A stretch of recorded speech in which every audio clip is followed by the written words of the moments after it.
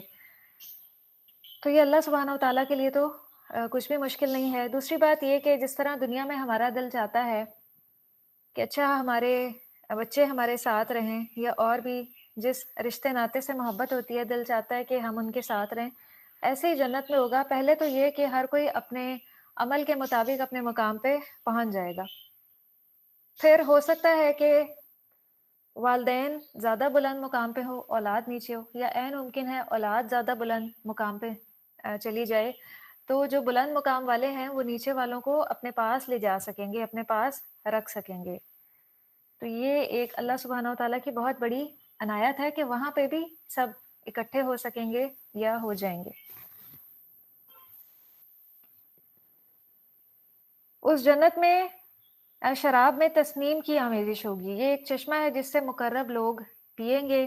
مجرم لوگ دنیا میں ایمانداروں پر ہنسا کرتے تھے، اور جب ان کے پاس سے گزرتے تو ایک دوسرے کو آنکھیں مار کے اشارے کرتے۔ وہ اپنے گھروں کو لوٹتے تو خوش گپیاں کرتے لوٹتے، اور جب ایمان والوں کو دیکھتے تو کہا کرتے کہ یقیناً یہی لوگ گمراہ ہیں، حالانکہ وہ ان پر نگہبان بنا کر نہیں بھیجے گئے۔ سو آج ایماندار کافروں پر ہنس رہے ہوں گے، تختوں پر بیٹھے ان کا حال دیکھیں گے، کافروں کو ان کی کرتوتوں کا ضرور بدلہ دیا جائے گا۔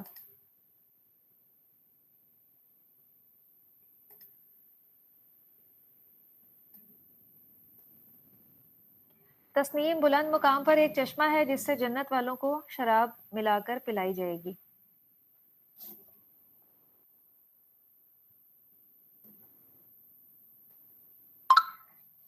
کفار مکہ مسلمانوں سے جو بدسلوکی کرتے تھے وہ اپنے دین کی حمایت میں اور ایک اچھا کار ثواب سمجھ کر کرتے تھے، تو قیامت کے دن ان کافروں کو ان کے اس کار ثواب کا پورا پورا بدلہ مل جائے گا، جب یہی خستہ حال مومن جنت میں اونچی مسندوں پر ہوں گے اور وہیں سے ان کافروں کا نظارہ کر رہے ہوں گے اور ان کا مذاق اڑائیں گے اور ان سے پوچھیں گے کہ بتاؤ احمق اور دیوانے اور گمراہ تم تھے یا ہم تھے۔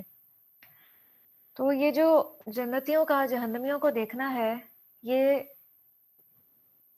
سٹارٹ میں ہوگا، لیکن پھر اللہ تعالیٰ ایک آڑ حائل کر دیں گے کہ جنتی جو ہیں وہ جہنمیوں کو دیکھ نہ سکیں گے کہ وہ کس طرح کے عذاب میں مبتلا ہو رہے ہیں، کیونکہ پھر یہ بھی جنتیوں کے لیے ایک مشکل ہوگی، جیسا کہ کل بھی آیات گزری تھی کہ جنت میں ادنا سے درجے کی بھی تکلیف جنتی محسوس نہ کریں گے۔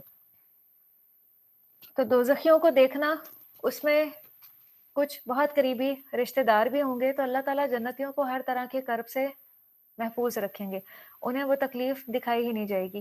جیسے آج جب میت کو دفنا دیا جاتا ہے، اس کے بعد کے حالات کسی کے علم میں نہیں ہوتے کہ مرنے والے پر کیا بیتری ہے یا اس سے کیا سلوک کیا جا رہا ہے، یہ چیزیں پوشیدہ رکھی جاتی ہیں، اور یہ بھی ایک اللہ تعالیٰ کی نعمت ہے، ورنہ اگر ایسی چیزیں بھی ظاہر کر دی جاتی تو نبی صلی اللہ علیہ وسلم نے فرمایا کہ تم اپنے مردوں کو دفنانا چھوڑ دیتے۔ سورۃ الانشقاق۔ بسم اللہ الرحمن الرحیم۔ اذا السماء انشقت واذنت لربها وحقت۔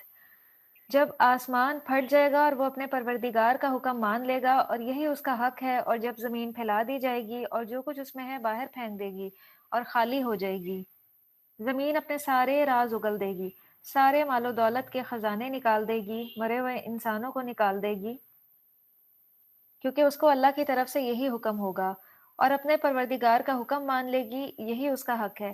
اے انسان، تو تکلیف سہ سہ کر کشا کشا اپنے پروردگار کی طرف جا رہا ہے، پھر تو اس سے ملنے والا ہے۔ پھر جس کا نام اعمال اس کے دائیں ہاتھ میں دیا گیا تو اس سے جلد ہی آسان حساب لیا جائے گا۔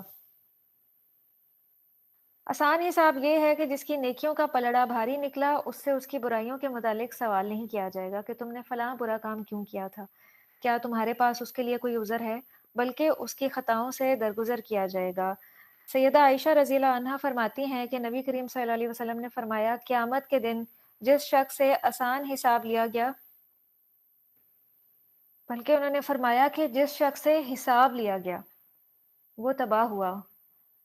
میں نے کہا یا رسول اللہ، اللہ تعالیٰ تو فرماتا ہے کہ جس کو اعمال نامہ اس کے دائیں ہاتھ میں دیا گیا اس سے جلدی آسان سا حساب لیا جائے گا۔ تو آپ صلی اللہ علیہ وسلم نے فرمایا کہ یہ محض پیشی ہوگی، انہیں ان کے اعمال بتا دیے جائیں گے، اور جس کے حساب کی تحقیق شروع ہو گئی وہ تو تباہ ہوا۔ یہ بخاری کی حدیث ہے۔ تو اے انسان، تو تکلیف سہ سہ کر کشاں کشاں اپنے پروردگار کی طرف جا رہا ہے۔ ہر گزرتے دن کے ساتھ ہماری زندگی کم ہو رہی ہے، لیکن ہر گزرتے دن کے ساتھ ہم یہ دیکھتے ہیں کہ ہماری نعمتوں میں اضافہ ہوتا ہے۔ جیسے بہت سال پہلے دیکھیں اور آج، تو آپ کو اپنا آپ کل کی نسبت اسٹیبلش نظر آئے گا، زیادہ نعمتیں نظر آئیں گی۔ تو جیسے جیسے انسان آگے کی طرف سفر کرتا ہے، عمر کے اخیر کی طرف، تو بہت سی چیزیں، بہت سی اس کی خواہشات پوری ہو جاتی ہیں، لیکن جو کمی ہو رہی ہے وہ برحل ہو رہی ہے، اور وہ کمی ہے وقت کی کمی۔ ہمیں نہیں خبر کہ کب یہ مہلت عمل ختم ہو جائے، تو انسان اپنے پروردگار کی طرف جا رہا ہے آہستہ آہستہ، اس کی عمر میں کمی واقع ہو رہی ہے۔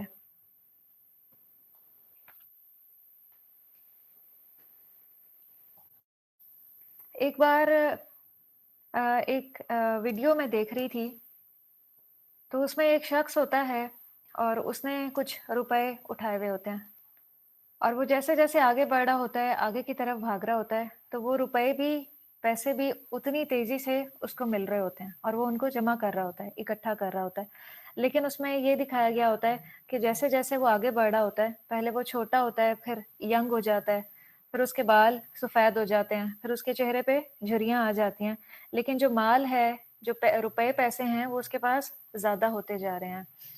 تو جب اس کے پاس بہت زیادہ روپے جمع ہو جاتے ہیں کہ اس کے دونوں ہاتھ اس سے بھر جاتے ہیں، چہرے تک وہ روپے آ جاتے ہیں، تو وہ اس مقام پہ پہنچتا ہے کہ سامنے موت لکھا ہوا ہوتا ہے، اور وہ اس پہ اتنا حیران اور پریشان ہو جاتا ہے کہ اب ہی تو وقت آیا تھا کہ میں صحیح معنوں میں ان روپیوں پیسوں سے اپنی خواہشات پوری کرتا، اپنی لذات پوری کرتا، تو کیا اب ان کو چھوڑ کے واپسی ہے؟ اور در حقیقت یہی ہے، وہ جو مال ہے، وہ سرمایہ ہے، وہ پھر پچھلوں کے لیے، وہ پھر وراثت کہلاتی ہے جو پچھلوں میں تقسیم کر دی جاتی ہے۔ تو انسان کا حقیقی مال وہی ہے جو اس نے اپنے ہاتھ سے اللہ کے راستے میں دیا اور اپنے آخرت کے بینک اکاؤنٹ میں سیو کروا دیا۔ بس یہی مال انسان کا اپنا ہے، جو پیچھے چھوڑ دیا وہ تو وارثوں کا ہے۔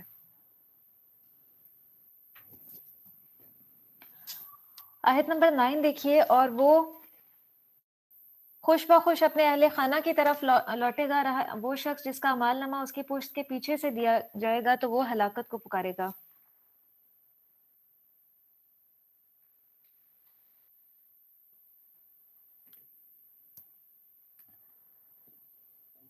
تو یہاں پہ یہ جو بات ہے کہ پیٹھ کے پیچھے سے اعمال نامہ دیا جانا، تو یہ بات بھی درست ہے، اور ایسے لوگوں کو ان کے بائیں ہاتھ میں اعمال نامہ دیا جائے گا تو یہ بات بھی درست ہے۔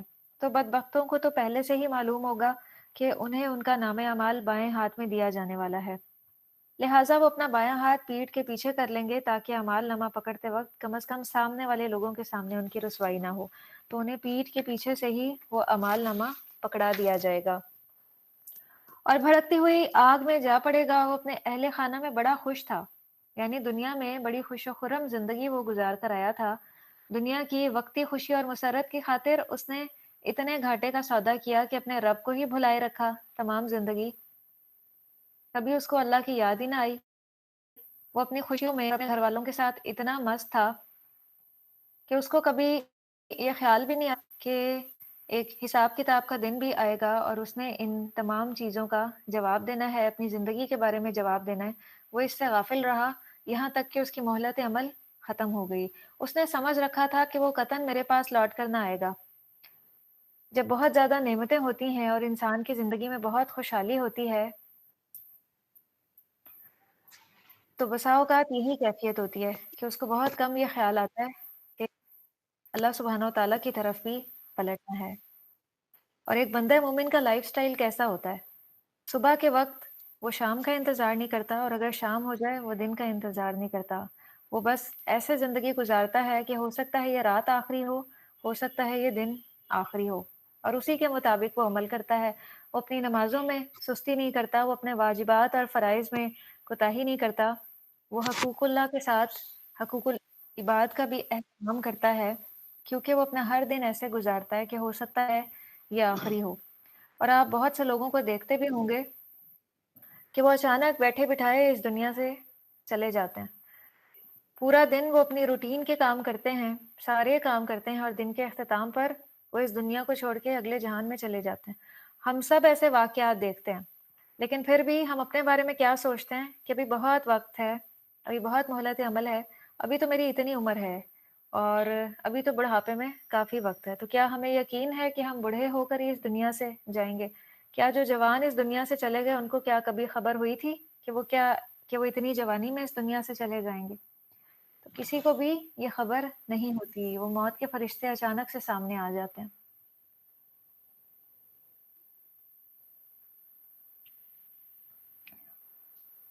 کیوں نہیں آئے گا؟ اس کا پروردگار تو اسے دیکھ رہا تھا۔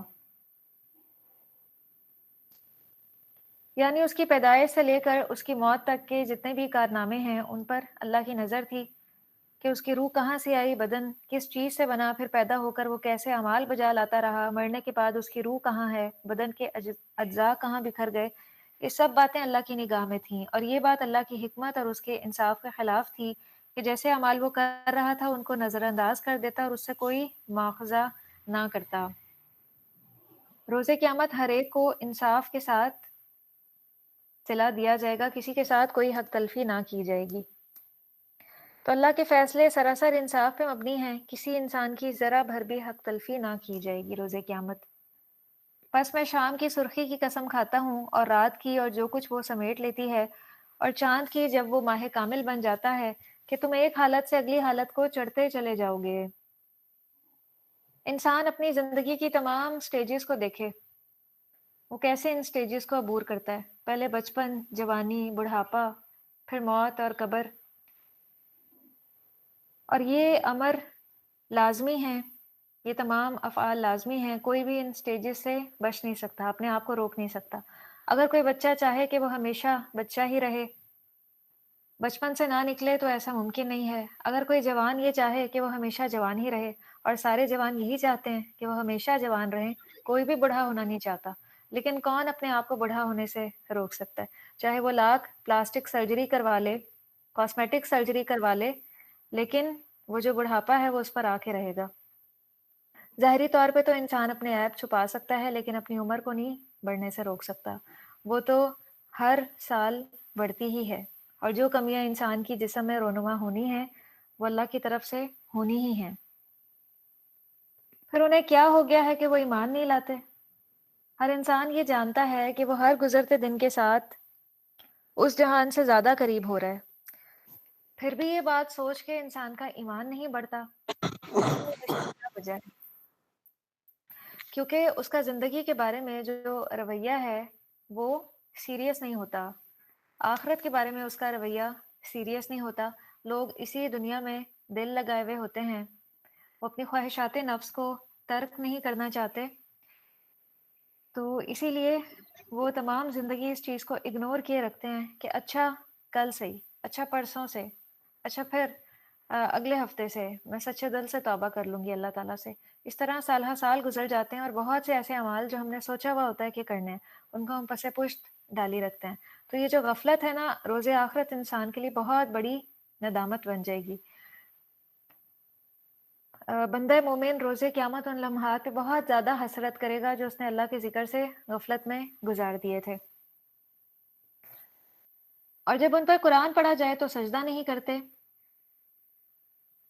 یہ آیت سجدہ ہے، یہاں پہ سجدہ کرنا چاہیے، اور اس کے لیے ایک مسنون دعا بھی سکھائی گئی ہے، وہ بھی آپ یاد کر لیں، بلکہ اس کو لکھ کے اپنے قرآن میں رکھ لیں۔